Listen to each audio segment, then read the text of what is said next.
오늘 이 시간에는 요한복음 6장 1절 이하의 말씀을 가지고 오병이어의 표적이라는 제목으로 잠시 말씀을 증거하도록 하겠습니다. 지금 우리는 요한복음에 나오는 예수님의 네 번째 표적을 살펴보고 있는데요. 칠판 보시면은 1절 요한복음 6장 1절 맨 처음에 시작하는 단어는 그 후에라는 단어로 시작이 됩니다. 자, 그렇다면 그 후에라는 것은 언제 이후를 가리키는 걸까요? 십자가에 돌아가신 후에. 아니요. 요한복음 6장이기 때문에 요한복음 6장, 지금 요한복음 6장 우리가 오병이어의 기적을 살펴보고 있고 요한복음 5장에 바로 그 전에는 예수님의 세 번째 표적 베데스다 연못가에 38년 된 병자를 고치신 그 이적의 말씀이 요한복음 5장에 나와요. 그러니까 요한복음 5장에는 세 번째 표적이 나오고 지금 오늘 본문인 요한복음 6장에는 네 번째 표적이 나옵니다. 자, 그렇다면은 세 번째 표적과 네 번째 표적 요한복음 5장과 요한복음 6장은 그 시간적인 간격이 얼마나 되는 걸까요? 지난주에 얼마라고 말씀을 드렸습니까? 자, 보세요. 요한복음 5장 1절에서 2절 그리고 5절의 말씀. 자, 주보를 참고하시기 바랍니다. 우리 함께 봉독할까요? 시작. 그 후에 유대인의 명절이 되어 예수께서 예루살렘에 올라가시니라. 예루살렘에 있는 양문 곁에 히브리 말로 베데스라라 하는 곳이 있는데 거기 행각 5이 있고 거기에 38해 된 병자가 있더라. 아멘. 그러니까 베데스다 연못가에 38년 된 병자를 고치신 세 번째 표적도 그 배경이 유대인의 명절입니다. 유대인의 명절인데 만약에 그 명절이 6월절이라면 네 번째 표적의 배경도 6월절이기 때문에 시간적인 간격이 얼마나 나는 거예요? 1년이 되는 거죠. 세 번째 표적이 만약에 그 배경이 6월절이라면 네 번째 표적의 배경도 6월절이기 때문에 1년이 되는 거예요. 시간적인 간격이. 그러나 만약에 세 번째 표적의 배경이 불임절이라면 사실 세 번째 표적 베데스다 연못가에 38년 된 병자를 고치신 그 이적의 그 유대인의 명절은 6월절이 맞는지 불임절이 맞는지 확실하진 않아요. 근데 학자들은 둘 중에 하나래요. 그렇다면 6월절이라면 세 번째 표적과 네 번째 표적은 1년의 갭이 있습니다. 근데 만약에 불임절이라면 세 번째 표적이 불임절이라면 얼마나 갭이 있는 걸까요? 자, 보세요. 자, 6월절. 6월절은요, 유대 종교력으로 며칠일까요? 예? 6월절. 6월절은요, 1월 14일입니다. 왜냐면은 출애굽한 그 날을 갖다가 새해로 기념하라고 하나님께서 말씀하셨기 때문에 6월절은 1월 14일이에요. 자, 그렇다면 불임절은 언제일까? 유대 종교력으로 12월 14일입니다. 6월절하고 불임절하고 얼마나 차이가 나요? 딱 한 달 차이 나요. 딱 한 달 차이. 그렇기 때문에 세 번째 표적이 만약에 6월절이다. 그러면은 네 번째 표적과 1년의 갭이 있는 거예요. 근데 만약에 불임절이다. 그러면 그 갭이 13개월. 예, 1년하고 1개월. 왜냐면은 12월 14일이기 때문에. 이렇게까지 자세하게 알 필요는 없어요. 근데 한번 설명하는 거 여러 번 하게 확실하게 자세하게 그래도 설명하는 게 좋지 않겠습니다. 그래서 오늘 본문의 그 후에라는 것, 오늘 본문 6장이 시작되는 그 후에라는 것은 최소 요한복음 5장으로부터 몇 년간의 갭이 있다? 최소한 1년간의 시간적인 간격이 있는데요. 그럼 왜 사도 요한은 예수님의 공생애를 기록하면서 아니 예수님의 공생애가 얼마나 된다고? 아무리 길어봤자 3년 반이거든요. 근데 그 공생애에서 쉽게 말하면 지금 1년이라는 기간이 순삭이 돼버린 거예요. 1년이라는 기간이 생략된 거예요. 이렇게 최소 1년 이상의 시간을 갖다가 생략한 이유가 뭘까요? 왜 그러냐면요, 요한복음은 다른 복음서들하고 틀려요. 마태, 마가, 누가. 마태, 마가, 누가복음은 예수님의 공생을 갖다가 이렇게 시간적인 순서를 중심으로 해가지고 또는 사건을 중심으로 해가지고 쭉 나열을 했는데, 요한복음은요 무엇을 중심으로 해가지고 기록했냐면 예수님의 메시아 되심과 예수님의 하나님 되심을 증거하기 위해서 7대 표적과 예수님의 7대 표적과 7대 선언을 중심으로 기록했기 때문에 이렇게 시간적인 간격이 때로는 굉장히 뚝 넘어설 수가 있는 거예요. 자, 한 가지 더 말씀을 드릴까요? 여러분, 자, 요한복음 5장과 6장은 최소한 얼마간의 갭이 있다고요? 1년. 1년. 자, 그러면 요한복음 7장과 6장은 얼마의 갭이 있는지 아십니까? 얼마의 갭이 있는지 아세요? 이게요, 7장의 배경은 6장의 배경은 뭐예요 지금? 어떤 명절이에요? 6월절이죠. 6월절. 1월 14일. 7장의 배경은요, 7장은 초막절이에요. 초막절. 근데 초막절이 언제냐? 유대 종교력으로 7월 15일이에요. 7월 15일. 그렇기 때문에 6장과 7장의 갭은 얼마나 되는 거예요? 그렇죠. 6개월이 되는 거예요. 6개월. 그러니까 이 요한복음을 갖다가 사도 요한이 기록하면서 때로는 1년씩 뚝뚝 건너뛰기도 하고 6개월씩 뚝뚝 건너뛰기도 해요. 사실 요한복음은 전체가 21장으로 되어 있어요. 요한복음은 전체가 21장으로 되어 있는데 요한복음 7장부터 21장까지 이게 약 6개월 기간이 예수님이 십자가 지시기까지예요. 예수님이 십자가 지시기까지.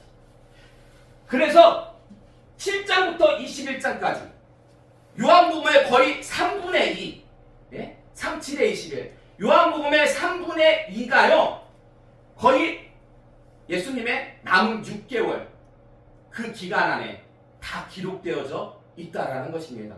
그러므로 요한복음은요 이렇게 어떻게 보면은 그 예수님의 7대 표적과 7대 선언을 중심으로 해가지고 이 사도 요한이 기록했기 때문에 때로는 막 시간을 건너뛰기도 하고 남은 6개월 기간에 그 기간 동안의 표적과 선언이 몰려 있거든요. 그때를 중심으로 해가지고 기록이 되었다. 그래서 요한복음은요 다른 복음서들하고는 조금 틀려요. 그래서 마태, 마가, 누가복음은요 공간복음이라고 해요. 요 세 가지는. 그러니까 사복음서 중에서 마태, 마가, 누가복음은 공간복음. 비슷한 관점으로 바라보았다. 사실 쓰여진 내용도 비슷하고 쭉 예수님의 공생애를 중심으로 해가지고 기록이 되었거든요. 근데 요한복음은 이렇게 7대 표적과 7대 선언을 갖다가 중심으로 해가지고 시간적인 간격도 많고 또한 그 3분의 2나 되는 분량이 예수님이 돌아가시기 십자가 지시기 6개월 전에 이렇게 몰려있기 때문에 요한복음은 공간복음이라고 하지 않아요. 좀 이렇게 제외를 해요.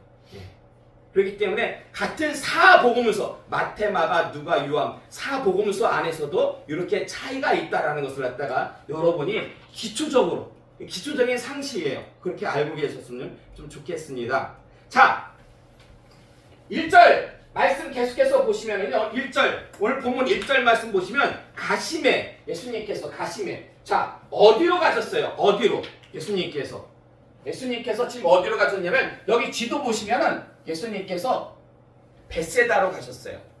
요한복음에는 안 나오지만 병행구절 다른 복음서를 보면 예수님께서 벳세다로 가셨어요. 그럼 어디에서 가셨느냐? 어디에서?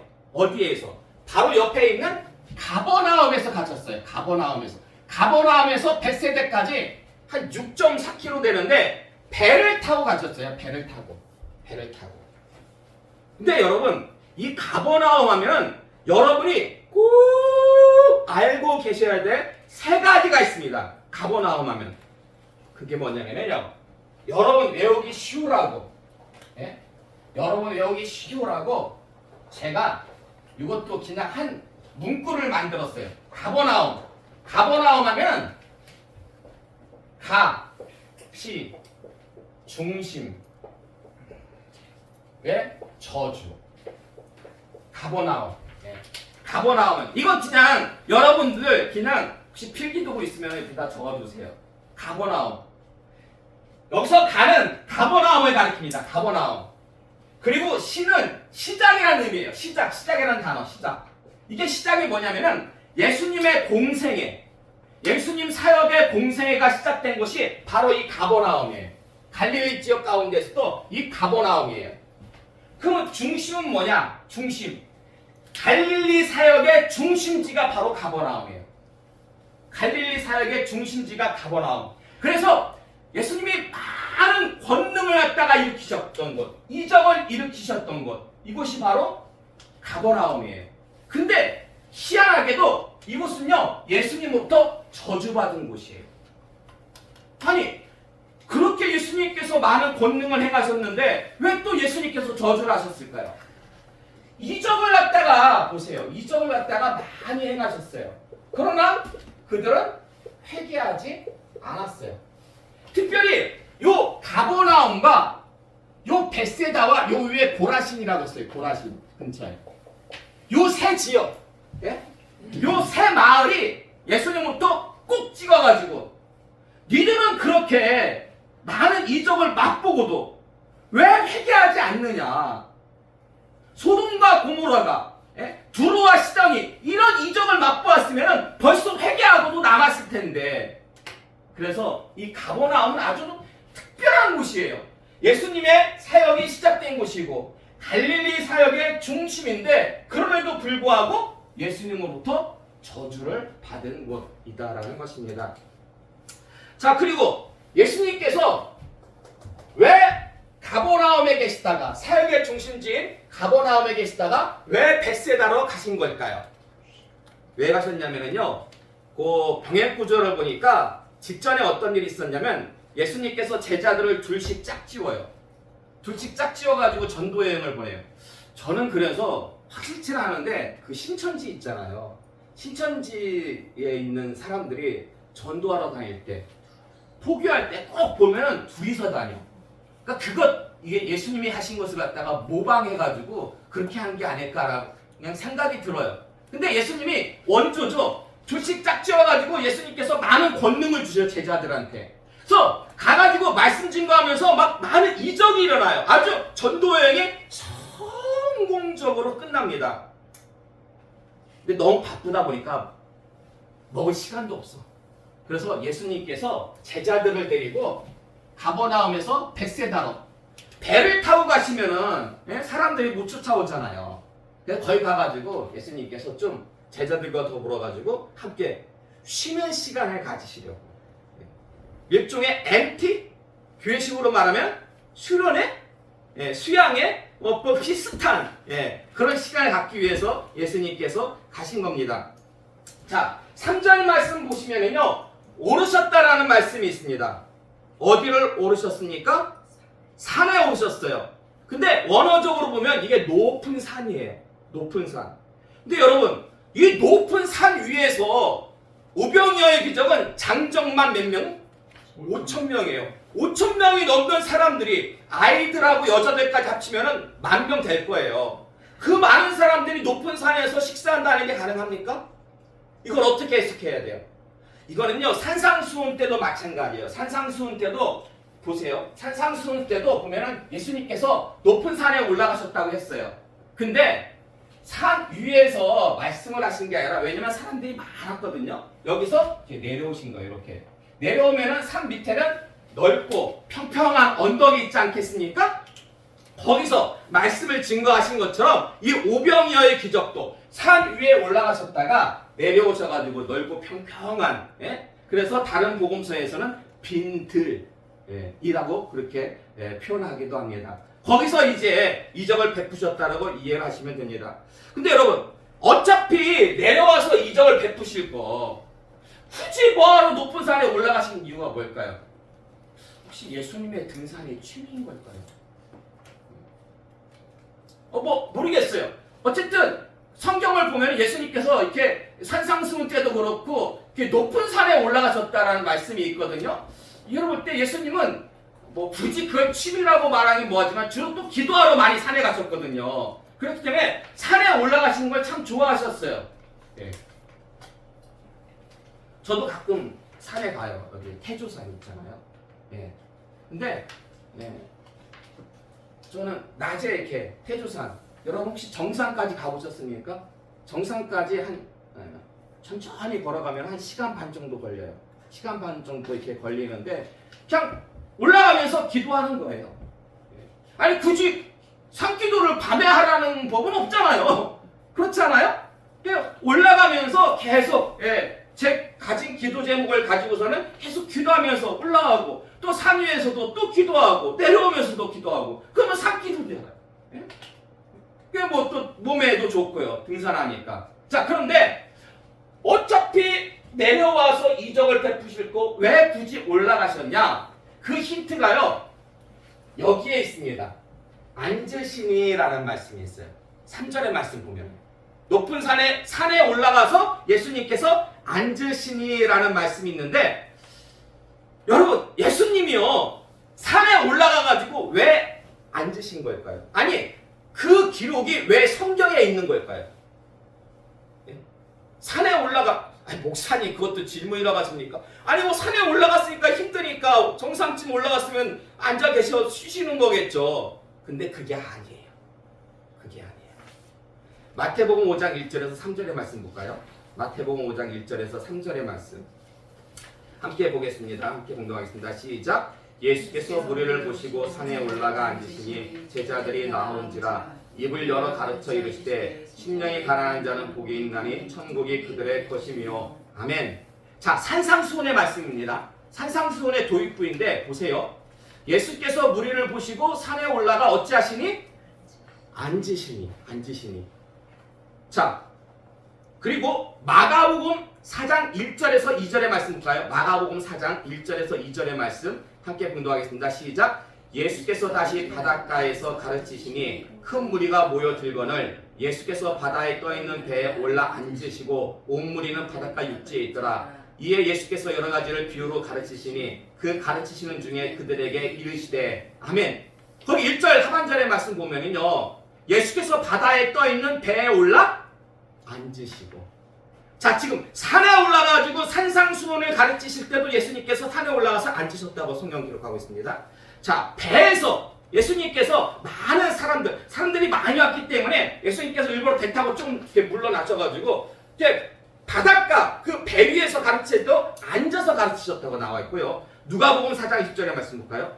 누가복음 4장 20절의 말씀 함께 봉독하겠습니다. 시작. 책을 덮어 그 맡은 자에게 주시고 앉으시니 회당에 있는 자들이 다 주목하여 보더라. 아멘. 회당에서 예수님께서는 또 때로는 회당에 들어가가지고 거기서도 설교 말씀을 하셨거든요. 근데 회당에 들어가서 지금 예수님께서 가르치실 때도 앉으셨다고 성경은 증거하고 있습니다. 따라서 예수님은 가르치실 때 전형적인 자세가 뭐였다? 예수님의 앉으셔가지고. 사실 이거는요 당시 유대인들, 랍비들, 선생들이 가르치는 전형적인 자세였습니다. 그러니까 회당에 일종의 말하면 오늘의 식으로 하면 교회죠.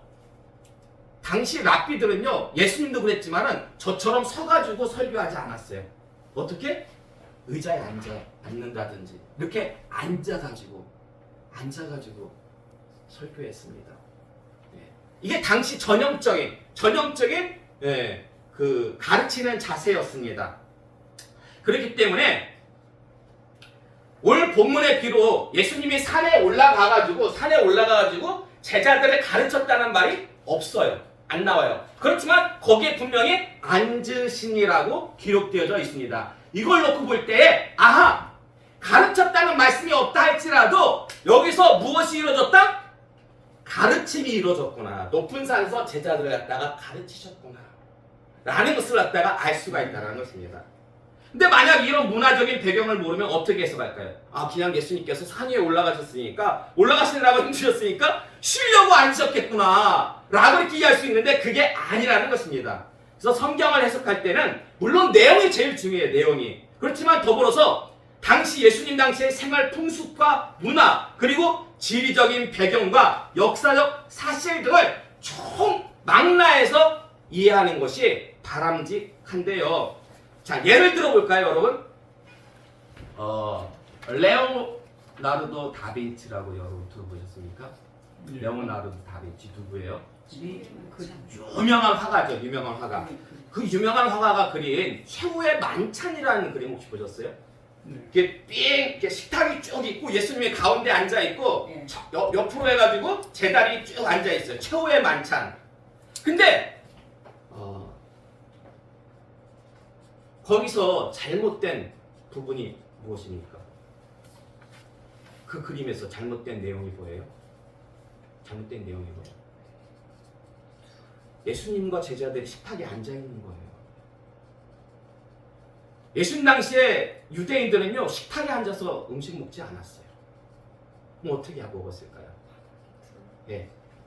앉아서 먹었는데, 앉아서 먹었다기보다는 비스듬히 누워가지고, 한 팔을 갖다 이렇게 괴고, 비스듬히 누워서, 아니면 옆 사람에게 이렇게 기대가지고, 이런 식으로 해가지고 먹었어요. 그러므로 식탁에 앉아가지고 예수님이 식사했다라는 것은, 레오나르도 다빈치가 예수님 당시에 무엇을 몰라서? 생활 풍습, 문화를 몰랐기 때문에 그렇게 글을 갖다가 그린 거예요. 그래서 그 그림은 잘못된 그림이에요. 자, 어쨌든 예수님께서 높은 산에 올라가서 앉으신 이유는 제자들을 가르치시기 위함이었는데요.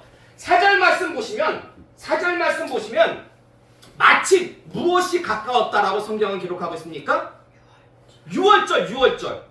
자, 근데 보세요. 아니, 6월절이면 예수님이 어디에 계셔야 돼요? 6월절이면은. 예? 6월절에 여기 지도 보시면은 저기 갈릴리가 있고요. 예, 갈릴리 주변에 가버나움, 베세다, 보라신이 있는 거고, 요 파란색으로 된 게 요단강이에요. 요단강을 따라서 쭉 내려오면 사해가 있습니다. 그리고 이쪽은 지중해예요. 예. 그리고 육지로 이렇게 보면은 갈릴리에서 내려오다 보면 사마리가 있고요. 밑에 예루살렘이 있습니다. 근데 예수님이요, 6월절이면 예수님이 어디 계셔야 돼요? 6월절이면. 예루살렘에. 그렇죠. 예루살렘이 있어야죠. 3대 명절, 특별히 3대 명절일 때에는 하나님께서 예루살렘에서 와가지고 성전에서 지내라고 그렇게 말씀하셨거든요. 근데 지금 예수님께서 6월절인데 어디 계세요? 여기 계시는 거, 베세다에 계시는 거예요. 아니, 왜 6월절인데 예루살렘에 안 계시고 베세다에 계시는 걸까요? 자, 마태복음 14장 1절 이하의 말씀 볼까요? 마태복음 14장 1절 이하의 말씀을 함께 공독하겠습니다. 시작. 그때 분봉왕 헤롯이 예수의 소문을 듣고 그 신하들에게 이르되 이는 세례 요한이라 그가 죽은 자 가운데서 살아났으니 그러므로 이런 능력이 그 속에서 역사하는도다 하더라. 예수께서 들으시고 배를 타고 떠나사 따로 빈들에 가시니 무리가 듣고 여러 고을로부터 걸어서 따라간지라. 아멘. 자, 그리고 누가복음 9장 9절도 함께 공독하겠습니다. 시작. 헤롯이 이르되 요한은 내가 목을 베었거늘 이제 이런 일이 들리니 이 사람이 누군가 하며 그를 보고자 하더라. 아멘. 자, 마태복음과 누가복음의 말씀을 보니까요, 예수님께서 이 오병이어의 기적을 일으키기 직전에 벳사다로 가시기 전에 어떤 일이 있었냐면 그 세례 요한을 죽인 헤롯 안디바가 예수님에 대한 소문을 듣고 내가 죽인 세례 요한인가? 막 사람들이 그러는 거예요. 세례 요한이 다시 환생했다고. 그래가지고 예수님을 보고자 했습니다. 성경에 보면 그냥 보고자 했다고 나오는데 원어적으로 보면은요, 굉장히 간절하게 보기를 원했다라는 것입니다. 근데 여러분 보세요. 다시 지도를 보세요. 지도 보시면은 요 가버나움이 예수님의 그 사역의 중심지잖아요. 근데 요 갈릴리에서 요 예루살렘으로 가는 길은 크게 세 가지 길이 있습니다. 크게 세 가지 길. 첫 번째 길이 뭐냐면 바로 직진해가지고 내려오는 거예요. 갈릴리에서. 근데 도보로 약 3일 걸립니다. 3일 걸리는데 유대인들이 가장 꺼려해요. 웬만하면은 가장 빠른 길임에도 불구하고 유대인들이 이 길로는 안 가. 왜요? 여기 뭐가 있기 때문에? 사마리아가 있기 때문에. 사마리아. 유대인들은요, 사마리아 사람들을 거의 이방인처럼 취급을 했어요. 그렇기 때문에 이 사람들의 땅을 갖다가 밟고 지나간다는 것은 굉장히 불결하고 부정하다라고 생각을 했습니다. 그래서 웬만하면은 사마리아를 지나가지 않았습니다. 그러나 누구는? 예수님은 사마리아를 지나가시면서 거기에도 복음을 주셨죠. 자, 그리고 두 번째 길은 뭐냐면은 요단강 동편으로 해가지고 예루살렘에 가는 길이에요. 이거는요, 직진해서 가는 것보다 한 2배 정도 걸립니다. 한 6일 정도 걸려요. 근데 이 길도 사실 좀 꺼려합니다. 그러니까 이게 두 번째로 빠른 길인데 이 길도 사실 좀 꺼려해요. 왜 꺼려하는 걸까요? 모압하고 암몬을 지나는 그 당시에는 모압하고 암몬이었죠. 좀 더 실질적인 이유, 이것도 대단한 거예요. 여기에 모압하고 암몬이 있다는 것을 갖다가 아는 것도 대단한 거예요. 그런데 좀 더 실질적인 이유가 누가복음 10장 30절의 말씀 볼까요? 누가복음 10장 30절의 말씀 함께 봉독하겠습니다. 시작. 예수께서 대답하여 이르시되 어떤 사람이 예루살렘에서 여리고로 내려가다가 강도를 만나매 강도들이 그 옷을 벗기고 때려 거의 죽은 것을 버리고 갔더라. 아멘. 자, 보세요. 갈릴리에서 예루살렘으로 가는 길, 요단 동편길에 보면은 여리고가 있어요. 여리고가 예루살렘에서 약 35km 떨어진 길이거든요. 근데 요 요단 동편길에는 누가 많았냐? 그렇죠. 강도와 도둑놈들이 많았어요. 여행객과 순례자들을 갖다가 삥 뜯는 아말렉 족속과 같은 그런 강도들이 많이 있었다라는 거예요. 그래서 예수님께서도 특별히 이렇게 비유를 하신 거예요. 그 요단 동편길에 여리고가 있었기 때문에. 그러니까 사람들은 딱 눈치채요. 어떤 사람이 여리고로 내려갔다. 아이고, 그 사람 조금 있으면 강도 만나겠네. 마찬가지로 예수님께서 선한 사마리아인의 비유를 하시면서 여리고로 내려가요. 자, 그리고 세 번째 길이 뭐냐면 이쪽 지중해와 관련된 지중해 쪽 길, 지중해와 근접한 요 길인데 가장 돌아가. 근데 이 길은 안전해요. 가장 멀고 가장 돌아가는 길이지만은 이 길은 안전해요. 근데 여러분, 누가복음 24장 13절 이하의 말씀 볼까요? 누가복음 24장 13절 이하의 말씀 함께 분독하겠습니다. 시작. 그날에 그들 중 둘이 예루살렘에서 25리 되는 엠마오라 하는 마을로 가면서 이 모든 된 일을 서로 이야기하더라. 그들이 서로 이야기하며 문의할 때에 예수께서 가까이 이르러 그들과 동행하시나 그들이 서로 말하되 길에서 우리에게 말씀하시고 우리에게 성경을 풀어주실 때에 우리 속에서 마음이 뜨겁지 아니하더냐 하고 곧 그때로 일어나 예루살렘에 들어가 보니 11 제자 및 그들과 함께한 자들이 모여 있어 말하기를 주께서 과연 살아나시고 시몬에게 보이셨다 하는지라. 아멘. 자, 이렇게 가장 멀리 돌아가는 길에 어떤 마을이 있냐? 엠마오가 있어요.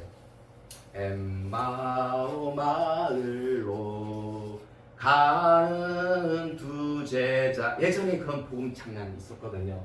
예루살렘에서 엠마오로 가는 그 길에 이제 엠마오가 있었다라는 거예요. 자, 그리고 한 가지 더 아셔야 될 게 뭐냐면은 이렇게 세 길이 있는데 요 세 길을 가려면은 반드시 어떤 지역을 지나야 되냐? 갈릴리에서 헤롯 안디바가 다스리는 지역을 가야 돼요. 헤롯 안디바가 세례 요한을 죽인 헤롯 안디바가 다스리는 그 지역을 세 갈래 길 어느 중의 길을 가더라도 요 지역을 가야 됐다라는 것입니다. 근데 만약에 예수님께서 이 예루살렘에 가기 위해서 세 가지 길 중에서 어느 길을 가든지 간에 가다가 헤롯 안티바가 굉장히 보고자 했잖아요. 예수님을. 그래가지고 모든 그 문을 지키는 군졸들한테 다 명령을 내렸겠죠. 혹시 예수라 하는 사람 그 일행이 지나가면은 일단 붙잡아둬라. 내가 그를 간절히 보기 원하니까. 근데 만약에 거기서 예수님이 붙잡히시면 어떡하 됩니까? 예수님 만약에 붙잡히셨다면 예수님 사역이 많이 방해를 받았겠죠. 방해뿐만 아니라 세례 요한을 죽인 그 헤롯 안디바가 예수님이라고 무사히 놔두겠습니까? 그럼 예수님의 온전한 사역을 아직까지 예수님 돌아가실 때가 아니거든요. 예. 그래서 예수님께서 이때는 특이하게도 유월절을 맞이해가지고 예루살렘에 가시지 않고 앞으로 남은 사역이 더 있기 때문에 더 중요한 사역이 남아있기 때문에 이때는 베세다 지역은 또 다른 이복 동생의 헤롯 안디바의 이복 동생의 헤롯 빌립이 다스리는 지역이었거든요. 이때로 예수님께서 이렇게 휴양차 혹은 피신차 가신 것이 아닐까라는 생각이 듭니다. 그래서 제가 볼 때는 그래요. 불의와 맞서는 거 좋습니다. 잘못된 것과 맞서는 거 좋아요. 근데 무조건 정면으로 부딪히기보다는 때로는 피하는 것도 예수님의 지혜라고 여겨집니다. 한때는 제가 그랬어요. 우리 교단이 신사참배를 반대한 교단이었잖아요. 신사참배를 반대해서 생긴 그런 교단인데 없어요. 한 명도 없어요. 뭐가 없어요? 순교자가 없어요. 그게 너무 처음에는 좀 아쉽더라고요. 아니 왜 한 명도 없을까? 예. 근데 예수님도 때로는 피하셨잖아요. 순교하신 것도 귀하지만은 때로는 피할 줄도 아는 것도 뭐다? 예수님의 지혜다. 왜냐하면 또 그렇게 피해가지고 더 큰 귀한 사역을 갖다가 또 많은 분들이 감당하지 않았습니까? 그래서 오늘은 추수감사주일을 맞이해서 또 이쯤에서 설교를 마치는 것도 지혜다라는 생각이 듭니다. 나머지 말씀은 오후 시간에 계속해서 전해드리도록 하겠습니다.